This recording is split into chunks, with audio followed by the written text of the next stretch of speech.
The problem is that people ignore that all they have exists because of nature. So if a person do not care about it, it's just because he is not aware of the importance that nature has on its own life, on the life of everyone. I've always been very sensitive about all the problems related to climate change and the heavy losses that nature faced because of human activity on this planet.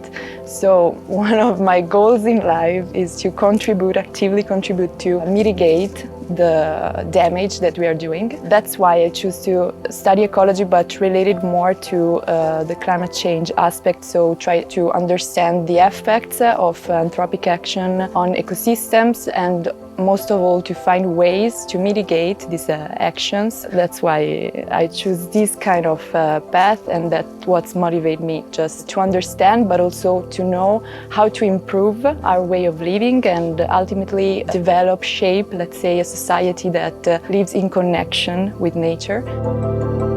I'm in Brazil now to conduct research on which I will base my final master thesis, which is focused on ecology monitoring of the reforestation of the Brazilian Atlantic Forest. And that's why I'm working now with Iracambi, which is this NGO that puts all its efforts to try to conserve what is left and restore new areas of the Mata Atlântica. Historically, the Brazilian Atlantic Forest had an extent of more than 1 million kilometers, covering mostly Brazil, but also some regions of Argentina, Paraguay, and even a small area in Uruguay. It is a very complex ecosystem, and this is one of the reasons why it hosts a huge number of species that cannot be found anywhere else on Earth. Over 300 species of mammals, over 700 species of amphibians and reptiles, over 1,000 species of birds, 20,000 species of plants. So it's really incredible, and what it is more incredible is that the majority of these species are endemic to this biome, so it means that they are native and restricted to this area. They need this condition to live because they have evolved in this condition and they couldn't live anywhere else on Earth. So I think that all of this is amazing, but also that we have to face reality. And the reality is that these forests have been destroyed since centuries, main reason being agriculture, commercial logging, cattle ranching, also urban sprawl. And for these reasons, what is left now is just the 7% of the original biome. And the most worrying aspect is that it is left in scattered and isolated forest patches that are way more vulnerable and less resilient with respect to wider forest area to the warming temperatures that are the ones that we are facing right now and we will keep facing in the future because of climate change.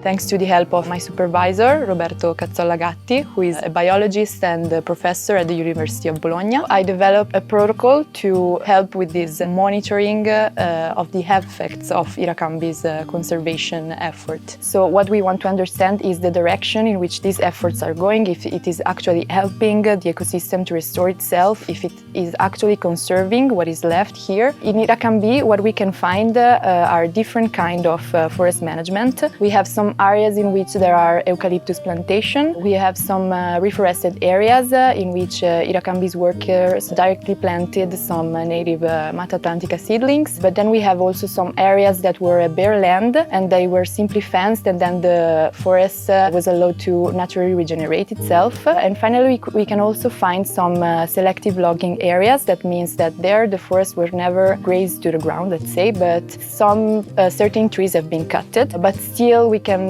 find some quite old trees, like more than 40 years old, while in the secondary forest we find an ecosystem which has up to 40 years. So what we want to do is try to understand this at an ecological level, so have a general overview of the different forest patches status. And to do that we need to consider different components of the ecosystem because of course it's all interconnected. So from the vegetation side to the animal side, the presence, for instance, of certain tree species is very informative on the maturity of the forest, on the health of the ecosystem. But to do that, what we need is an area that is outside Iracambi land that can be used as a point of reference. So it must be a quite pristine forest area, so quite old-grown and well-conserved. We have to try to estimate this biodiversity level, but of course it is impossible to think to go inside the forest patch and then sample every living creature that we find there, even if this is maybe what biodiversity can be perceived. But of course, doing that is impossible. So we need a method to estimate the total biodiversity. And our method is just to focus on the tree diversity and the mammal diversity and use them as a proxy to estimate the total value of the biodiversity. So when we go inside a forest patch, what we do is a temporary forest plot to sample the tree component of the research. We collect information on the diameter and the height, and then we try to identify the species thanks to the help of a local botanist. And then near to the plot we set a camera trap to get information about the mammal side. When we gather information from the camera traps, what we have are just incidence data. That means that we have information on the species that we pictured, but we don't know anything on their abundance or on the species that we didn't capture. But still, this kind of data can be very informative because the presence of a certain species can make the presence of another one more probable. If we think about spotting an herbivore in a place, so it means that more probable there will be also his predator there, and also the opposite. Or simply some species can be very informative about the health of the ecosystem. So these are the data that we are trying to collect, and then what's next is try to put them together, try to estimate the total biodiversity level from this, and then try to understand how it varies across the different forest management types. What we got so far, since the project itself is not concluded, is based more on the camera trapping files, because of course the forest plot needs more analysis to explain the result that we had there. But in general we can say that of course in the eucalyptus forest the tree biodiversity is not so high because we have eucalyptus plantation. Then we have the secondary forest areas, so areas in which the forest have naturally regrown itself. What we found there is a very dense forest with a lot of trees that are still quite young, so they are not so big, but actually it seems to be a very healthy ecosystem because we have spotted inside this kind of forest some interesting animals like the ocelot, paca, irara, so this is very promising. And then of course we would expect in the more preserved areas, so the selective logging areas, and even more the area that we use as a baseline condition, the let's say pristine forest condition that we use, we expect to